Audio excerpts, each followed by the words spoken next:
कुछ बनाना है, कल कहाँ तक मैंने बताया था। चलिए ठीक है, लाइए। और कुछ है नहीं? चलिए बहुत बढ़िया, लाइए किताब, लाइए किताब, लाइए। चलिए, आपका क्या चल रहा था? दो चरैखिक समीकरण। चलिए बहुत बढ़िया, बहुत बढ़िया। आपको कहाँ तक बताया था? 24, 25 भी बताना है बाबू, बताइए। 25। चलिए, दो चरैखिक समीकरण भारतीय वन का है ना। पेज नंबर कितना है? ए 53। चलिए यहाँ पर लिख देता हूँ, इसे आपको याद रहेगा। पेज नंबर आपका ए 53 है, पेज नंबर ए 53। ठीक है, आपका दो चर, दो चर वाले, दो चर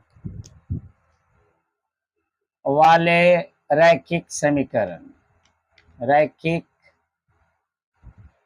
समीकरण, समीकरण युग्म, युग्म इन है। चलिए बहुत बढ़िया, दो रैखिक समीकरण युग्म है, 10वां का है ना बाबू। चलिए यहाँ पे लिख देता हूँ, क्लास आपका 10 का मैथ। चलिए बहुत बढ़िया, ऐसा आप लोग समझिएगा, और नहीं तो फिर आप लोग नहीं समझे तो दिक्कत हो जाएगा। शांति बना रखें, अच्छा है। चलिए आपका 25 बता रहे, देखिएगा क्वेश्चन नंबर आपका 25 है। एक्सरसाइज कितना है बाबू? एक्सरसाइज भी मैं बता देता हूँ, एक्सरसाइज 2 का ये है। चलिए बहुत बढ़िया, आपको 25 नंबर क्वेश्चन क्या कर रहा है, पहले क्वेश्चन नोट कर लेता हूँ। क्वेश्चन ध्यान देंगे, x माइनस वाई बराबर 0.9 और 11/2 इंटू एक्स प्लस वाई बराबर 1 है। चलिए ये ना है, बढ़िया से देख लीजिए। चलिए बहुत बढ़िया, बहुत बढ़िया। इसको बनाना है, कैसे बनाया जाए? देखिए बनाने के लिए आपका हल करना है, समीकरण है, दो चरैखिक समीकरण है। क्लास 10वां का मैथ एक्सरसाइज 2 का ये है, पेज नंबर आप देख रहे होंगे आपका जो है ये 53 है। अब जाकर देखिए भारतीय वन का, देखिए मैं बता दे रहा हूँ यहाँ पे, ये देखिए ठीक है, इसको मैं बता देता हूँ, बाद में ये नहीं कहिएगा कि सर कहाँ पे बता रहे हैं, क्या बता रहे हैं, पता नहीं है। और क्वेश्चन नंबर आपका 25 है, x माइनस वाई बराबर 0.9 है, और आपका दूसरा का समीकरण है आपका 11/2 इंटू एक्स प्लस वाई बराबर आपका 1 है। इसको पहला समीकरण मान लीजिए, इसको दूसरा समीकरण मान लीजिए। देखिए समीकरण बनाने का तरीका, कैलकुलेशन करने का तरीका बहुत है। आप जिस एंगल से सीखे हैं या जिस एंगल से आप बनाते हैं उस एंगल से आप जो है बना लीजिएगा तो आपको लगी आसान पड़ेगा। लेकिन मेरे को जैसे समझ में आता है उस रगन से मैं बताता हूँ, आप लोग ध्यान से देखेंगे, ध्यान से समझेंगे तो आपको ज़्यादा समझ में आएगा, नहीं तो आगे चल के आपका जो है समझ में नहीं आएगी। मैं एक जो है मैं क्वेश्चन जो है सीरियल वाइज से बता रहा हूँ, आप लोग ध्यान से देखेंगे, ध्यान से समझेंगे तो अच्छा रहेगा, नहीं तो आने वाला समय में आपका मैथ जो है 0 हो जाएगा। इसके लिए आपको जो है इस रगन से आप जो है समझिए, आप फिर इसी रगन से आपका SW दे दूंगा तो आपको जो है खुद जो है बनाइएगा, तब आपको और बनाकर जो है कमेंट में करिएगा, तब आपको जो है मैथ ज़्यादा समझ में आएगा। चलिए मैं इसको बताने के लिए जो है कोशिश कर रहा हूँ, यहाँ पे ध्यान से देखेंगे, ध्यान से समझिएगा। ये आपका मान लिया जाए समीकरण 1 को अगर तोड़ते हैं, अगर पॉइंट में है तो पॉइंट हटा के जो हम लोग कर सकते हैं, ऐसे कर सकते हैं। देखिए समीकरण 1 में क्या है, x माइनस वाई बराबर 0.9 है, इसको क्या करें, पॉइंट हटा दीजिए, नीचे 10 लिख लीजिए, बट्टा में 10 आया तो सीधे यहाँ 3 से गुना कर दीजिए, यहाँ से 10 से गुना करिए, 10x माइनस 10 वाई बराबर आपका हो गया ये 9 हो गया। ठीक है, क्या हो गया ये आपका 9 हो गया। ये आपको समीकरण मान लीजिए आपका तीसरा। ऐसे इसलिए किए कि अगर इस रगन से अगर हम करते हैं तो इसको कैलकुलेशन सरल वितरण से करते हैं, आपको आसान रहेगा, नहीं तो आपको जैसे आता है उस रगन से आप कर सकते हैं।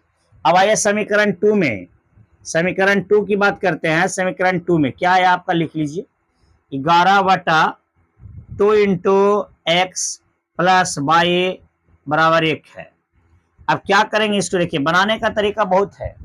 एक के भी नीचे एक छुपा रहता है, तिरछे गुना कर दीजिएगा, यहाँ से गुना कर दीजिएगा। तो ऐसा करते हैं 11 पहले इसको गुना कर लीजिए, 2x प्लस 2y बराबर आपका 1 हो गया। अब क्या करेंगे, यहाँ पर ये आप लोग जो है यहाँ तिरछे गुना कर दीजिएगा, नहीं तिरछे गुना कर दीजिएगा तो आपको हो जाएगा 2x प्लस 2y बराबर आपका 11 हो जाएगा। क्या हो जाएगा, ये आपका 11 हो जाएगा। ये इसको आप समीकरण मान लीजिए चौथा, क्या मान लीजिए, चौथा मान लीजिए। इसलिए सरल रूप में इसको तोड़कर बनावेंगे ना तो आपको आसान पड़ेगा, अब आपको जो है कोई पॉइंट में गुना करने में आपका दिक्कत नहीं होगा। इसीलिए मैंने यहाँ पे तोड़ रखा हूँ। ये देखिए 2 से गुना किए 2x और प्लस 2y आपका हो गया, और ये आपका तिरछे गुना किए, यहाँ से आपका गुना करेंगे एक में, अगर ये तिरछे गुना करेंगे तो आपका हो जाएगा 11, इसीलिए हमने यहाँ पे लिख दिया 11। अब इसको देखेंगे क्या करेंगे, क्योंकि देखिए आप लोग नीचे एक का भी एक छुपा रहता, तिरछे तिरछे गुना करेंगे ना आपको कितना आएगा। अब इसको समीकरण तीसरा और चौथा को घटाएंगे, कैसे घटाएंगे आप लोग ध्यान से देखेंगे तो आपको ज्यादा समझ में आएगा। ठीक है, ये आप यहाँ पे लिख सकते हैं समीकरण 3 और 4 को घटाने पर, जो वो घटाने पर इसको हम लोग घटावेंगे, ठीक है, और नहीं तो आपका दिक्कत हो जाएगा। चलेंगे इसको करिएगा तो आपको हो जाएगा 10x माइनस 10y बराबर 9 है, और एक आपका है 2x प्लस 2y बराबर आपका 11 है। कितना, ये 11 है। ये आपका तीसरा था, ये आपका चौथा समीकरण था। इसको कैलकुलेशन करने के लिए अब बहुत रगन से दिमाग लगा सकते। देखिए इसको हम यहाँ पे बता रहे हैं 10 है ना, और ये आपका नीचे भी 10 आना है तो सेम होगा तो प्लस माइनस कर जाएगा। इसीलिए 10 करने के लिए इसमें कितना से गुना करें तो आपका 10 होगा।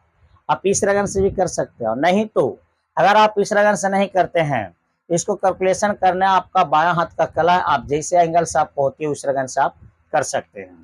ये आप देखिए कैसे कर सकते हैं। सो ये आपका बाई क्या है आगे, बाई के आगे जो आपका पहला वाला ऊपर का समीकरण 10 दूसरा का गुना कर दीजिए, और जो निचलका वाला है बाई का अंक वो ऊपर का में गुना कर दीजिए, खाली अंक खाली कर देना है। ऐसे भी आपका होती है, ऐसे भी आप कर सकते हैं। इसको जो है लिख लीजिएगा अर्थात, नहीं देखेंगे यहाँ से गुना करिए 10 से, 10 दूनी 20x माइनस, यहाँ से गुना करिए 10 दूनी 20y बराबर 9 दूनी 18, यहाँ से गुना करिए 10 में, यहाँ से गुना करिए 10 दूनी 20x माइनस 10 दूनी 20y बराबर 11 में इतना से तो 110 हो जाएगा। अब इसको देखेंगे जोड़ घटाव करें, माइनस में प्लस में कैंसिल हो जाएगा, तब 20x और 20 एक दोनों जोड़ेंगे तो 20 कितना हो जाएगा, ये 40x हो जाएगा। दोनों को जोड़ लीजिए, 110 और 18 जोड़ेंगे कितना हो जाएगा, ये जोड़ लीजिए 100 कितना हो जाएगा, इसको 18 जोड़ेंगे ना बाबू कितना हो जाएगा, दिमाग लगाएंगे है ना, 28 हो जाएगा, ये 128 हो जाएगा। इसीलिए x कॉमा ले लेंगे तो बटम हो जाएगी 128/40। इसको काटता है तो काट सकते हैं, नहीं कटेगा तो छोड़ेगा, 4 से कटेगा। देखिए 4 3 12 4 दूनी 8, 10 चौको 40, 10 चौको 40 आई ना, देखिए 5 दूनी 10, 16 दूनी 32, यानी 16/5 हो गया आपका आंसर, x का मान 16/5 आपका कितना हो गया, x का मान आ गया। अब बताइए x का मान आ गया तो समीकरण चाहे 1 में दे सकते हैं या 3 में या चौथा कोई में भी दे सकते हैं, आपका x का मान दे देंगे, आपका आंसर आ जाएगा। देखें क्या करेंगे, सो अपना तरीका बनाने का, कैलकुलेशन करने का, आप जिस एंगल से आपको लग रही होगी उस एंगल से आप कैलकुलेशन कर सकते हैं। हमको इस लगन का लग रहा है इसीलिए मैंने इस लगन से बना रहा हूँ। अब x का मान आ गया, अब इसको क्या करेंगे समीकरण 1 में, बाबू समझो समझो, समीकरण 1 में x का मान रखने पर, x का मान रखने पर अगर x का मान अगर यहाँ पर रख देते हैं तो आपको अच्छा रहेगा। समीकरण 1 लिखेंगे x माइनस वाई बराबर 0.9, इसको x का मान वैल्यू रख दीजिए। ऐसा करते हैं x का मान वैल्यू रख देते हैं, x का मान आपका कितना है 16/5, इसको पॉइंट में करना है तो पॉइंट में भी कर सकते हैं। अगर आपके आंसर पॉइंट में देती है अगर आपको पॉइंट में देता है तो पॉइंट में भी कर सकते हैं, है नहीं। देखिए 16/5 आपका एक्स का मान बट्टे में है तो बट्टे में रह दीजिए, जैसे वैसे रहने दीजिए, है नहीं, चलेंगे बहुत बढ़िया। बाई के बाई रखिए, ऐसे करिए पॉइंट हटा दीजिए और नीचे 9/10 लिख दीजिए। अब क्या करिए, बाई कॉमन लीजिए, चार जाति को उधर लेके जाइए, माइनस बाई कॉमन लीजिए और चार जाति को उधर लेके जाइए, तो 9/10 माइनस 16/5। अब भिन्न के का निकाल लीजिए, इसको जोड़ घटाव कर लीजिए और तिरछा तिरछी गुना कर लीजिए, आपका आंसर हो जाएगा ये। देखिए क्या करेंगे, इसको जो है माइनस बाई बराबर एलसीएम लीजिए, 10 5 के एलसीएम 10, 10 से कम 10, 9 माइनस 5 दूनी 10 तो 16 दूनी 32। अब ऐसा करिए 32 में से घटाएंगे 9, है ना, 32 में से 9 घटावेंगे तो कितना हो जाएगा ये, 9 3 12, 9 3 12 2 23/10। माइनस से माइनस कैंसिल, बताइए बाई बराबर आ गया ना आंसर, बाई बराबर आपका आ गया 23/10। ये आपका आंसर हो गया, एगो आपका ये आंसर हो गया। एक्स का मान आ गया, बाई का मान भी आ गया। आई होप कि आप लोगों को समझ में आ गया होगा, ऐसा नहीं कि नहीं आया होगा, आया जी, चलिए बहुत बढ़िया आ गया। ऐसा करते हैं फिर जो है आपको देखिए 26 नंबर क्वेश्चन इसी रगन से है, थोड़ा सा जो है जो 24 बना है ना उसी रगन से 26 है, लेकिन थोड़ा सा यू और भी दे दिया इसीलिए आपका कंफ्यूजन है। इसी के साथ जो है आपको अगला वीडियो जो लेके आएंगे आपका जो है 26 नंबर क्वेश्चन लेके आऊंगा, आप लोग ध्यान से देखेंगे, ध्यान से समझिएगा, अगला वीडियो देखना ना भूले, है नहीं। इसी के साथ जो अगला वीडियो के लेके मैं आऊंगा अगला दिन, इसी के साथ अगला वीडियो में जो है फिर मिलेंगे। जय हिंद, जय भारत।